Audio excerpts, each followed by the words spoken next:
qu'il puisse acheter. D'accord? Parce que lui, il vendait ça à un bon prix. Au lieu que mon oncle aille acheter peut-être à la station. Bref, mon oncle est sorti avec ce monsieur pour aller voir l'essence en question. Il a fermé le portail. Il est parti avec eux.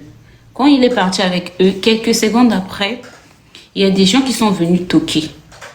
D'accord? Et quand ils ont toqué, forcément, la jeune dame, comme je vous ai montré la photo tout à l'heure, mais je sais qu'il y a des gens qui n'étaient pas là. Elle était sur son lit, en train de suivre l'ordinateur, regarder peut-être un truc, je sais pas. Le téléphone à côté, en même temps, elle mangeait. D'accord? Donc, quand elle a entendu les gens toquer, elle s'est dit peut-être que c'est l'oncle. Elle est sortie pour aller ouvrir. Erreur grave, elle n'a pas demandé c'était qui. Dès qu'elle a ouvert, on l'a attaché la bouche. On l'a scotché la bouche, d'accord? Comme vous le voyez sur l'image. On l'a tiré jusqu'à la ramener dans sa pièce. Cette pièce-là où elle vit. Parce que l'oncle vit dans la grande maison et elle vit dans la petite maison. On l'a ramené dedans. On l'a attaché. Ils sont maintenant partis dans la maison, la grande maison de l'oncle, pour fouiller. Forcément pour prendre de l'argent parce qu'ils n'ont rien pris d'autre. Ils n'ont pas trouvé de l'argent, ils n'ont rien trouvé dedans. Ils sont ressortis pour venir dans la petite pièce pour finir avec ma petite soeur. Donc, ils l'ont enlevé et puis bah, bouquiller Kingo, comme vous voyez sur l'image. Donc, bah, violer Nani pour finir, bah, bouquiller Kingo. Les Bassi d'ici, ils sont sortis, ils sont partis.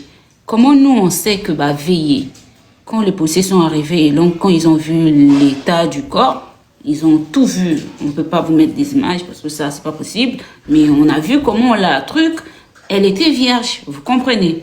Donc, quand l'oncle est revenu, parce que ce que le monsieur lui racontait là-bas, l'essence arrivait devant sa boutique, il n'y avait pas la voiture. Il dit, mais où est l'essence? Oh non, le gars en question est en train de venir, commencer à raconter un peu des trucs louches.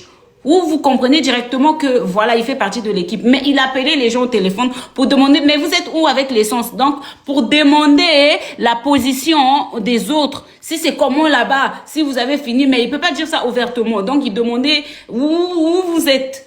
C'est comment là-bas. Mais, dans du genre, où, comme il a niveau ni essence. Vous comprenez? Maintenant, pour terminer, il a demandé 1000 francs à l'oncle pour aller récupérer l'essence en question, le taxi devant là-bas, parce que c'est les gars qui avaient l'essence ne se retrouvaient pas, des trucs comme ça, des blablabla comme ça.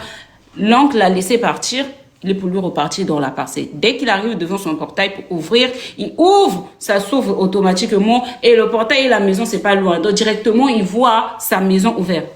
C'est là où il a compris qu'il s'est passé quelque chose. Il rentre, il voit que tous ces trucs sont par terre.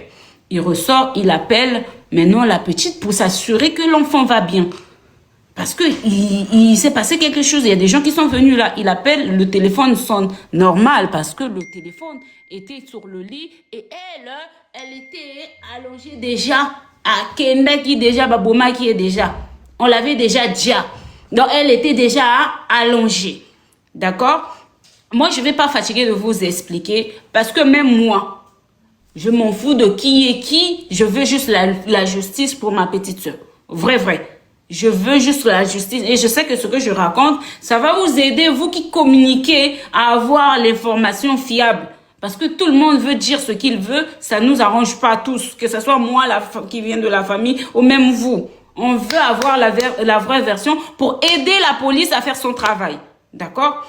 Donc, quand l'oncle est rentré dans la pièce, quand il a appelé, le téléphone sonne et personne ne répond. Il appelle, ça sonne, il ne répond pas. Il se dit, mais il se passe quoi? Comment ça, il ne me répond pas? Il est encore 20 h. Il toque maintenant la porte. C'est quand il toque, dès qu'il toque, la porte s'ouvre. C'est la tête de la petite devant ses pieds. Dès qu'il ouvre la porte, la tête est là. Donc, pour ceux qui la porte, ils avaient juste tiré la